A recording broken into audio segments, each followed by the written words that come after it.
Bledsoe was arrested. Patrick Montgomery was in court. Jonathan Manapa will stay in federal custody. No, I don't take responsibility at all. Hey everyone, welcome to the show. So 25-year-old Florida man Dillon Homol, I'm going to call him Homol because I don't want it to sound like a slur. Anyway, he completely fell for the election fraud fairy tales. In December of 2020, he was posting about so-called fraud, and he said that it was an act of treason and an act of war. Those were direct quotes. And Homol wrote, quote, "These fraud-loving Democrats should be hung for treason." So Homol traveled to D.C. with his brother David, and they took PVC pipe with them to use as weapons.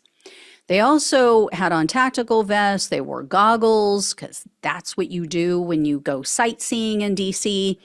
They clearly anticipated violence.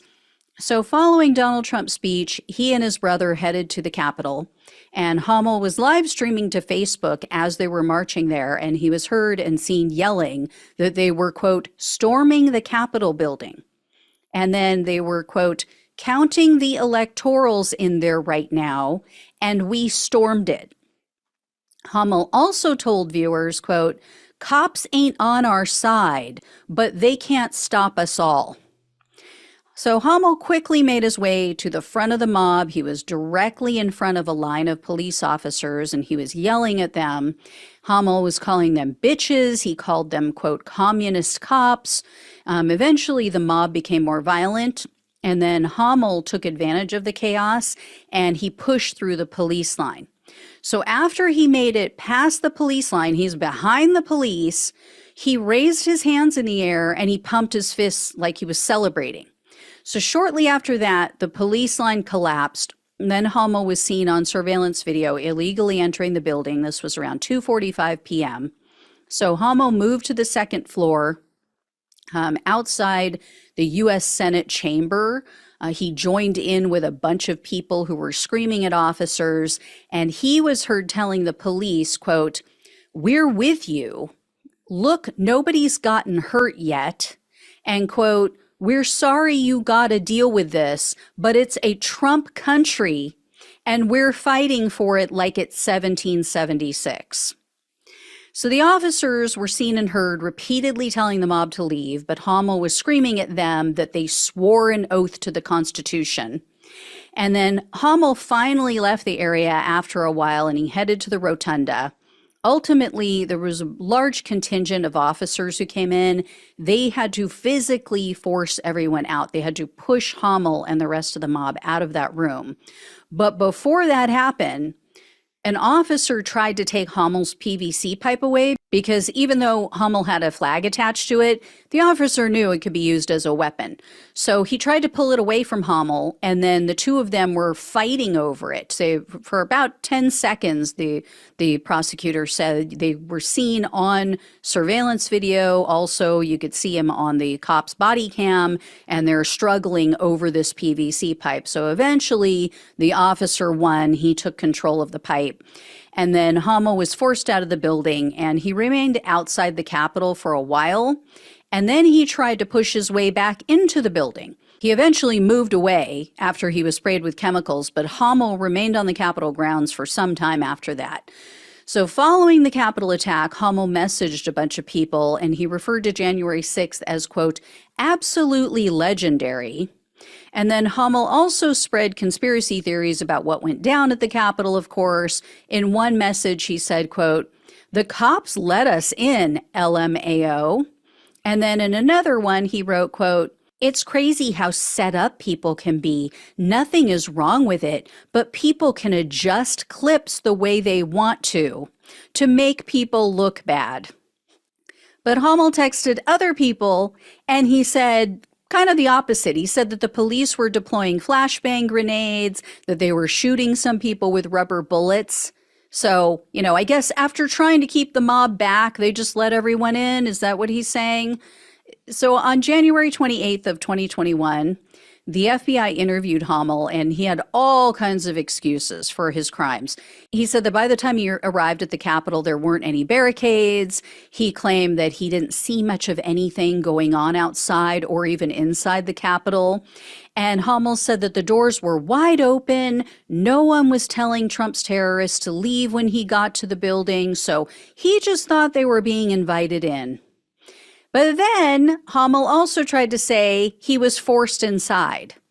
So Homol was arrested on March 16th of 2021, and he was charged with obstructing an official proceeding, entering a restricted building or grounds, 2 counts of disorderly conduct, and parading or demonstrating in a Capitol. He refused a plea deal. He opted for a bench trial. And one day into the trial, he must have realized it wasn't going so great because he pleaded guilty to the parading charge. So Homol continually downplayed his actions during the trial. He told very obvious lies. So, for example, he said that he only pushed through the police line because people were pushing on him. And then he claimed, oh, I wasn't celebrating when I was pumping my fists in the air, when I was, raising my arms up and clearly excited. He said he was holding his hands up because he wanted the police to know he wasn't a threat. And then Homol also told the judge that he didn't actually know what 1776 meant, even though he was repeatedly referencing 1776 on January 6th. Kept saying it, he didn't know what it really meant. So Homol was ultimately convicted on all counts with the exception of the obstruction charge. So he was looking at up to 1 year in prison, 1 year of probation, and $100,000 in fines. That's just based on one of the more serious misdemeanor convictions. The judge could, issue a sentence for all of them that are run consecutively instead of concurrent.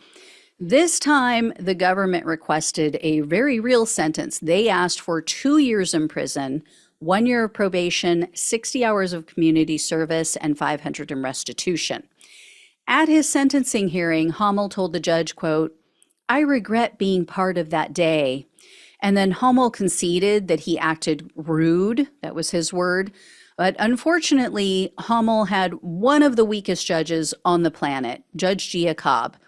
When all was said and done, she sentenced Homol to only 3 months of home detention, 2 years of probation, a $4,000 fine, and $500 in restitution. She's really big on these larger fines, as if that's going to teach them when all they have to do is set up a give, send, go or something. So a ridiculous sentence considering how aggressive he was, how he fought over the PVC pipe. Also, how he did get a pass on the obstruction charge. He said in advance, when they were walking there, that they were taking the Capitol because they were counting the electoral votes. So that shows intent. That has been the basis for the obstruction charge in all of these cases. That's been a through line. And she let him skate on that. And then she gives him this complete nothing of a sentence after he wastes the court's time and refuses a plea deal. She is an embarrassment. Seriously, and again, for anybody who hasn't heard me say this before, she is not a Trump appointee, she is a Biden appointee. He made some really awful decisions when it comes to judges. So I will let you know when I hear more. Thank you all so much for watching and listening. Please like, share, and subscribe. Please donate if you possibly can. Links are below in the description box on YouTube and the podcast. Love you all. Take care. Talk with you soon.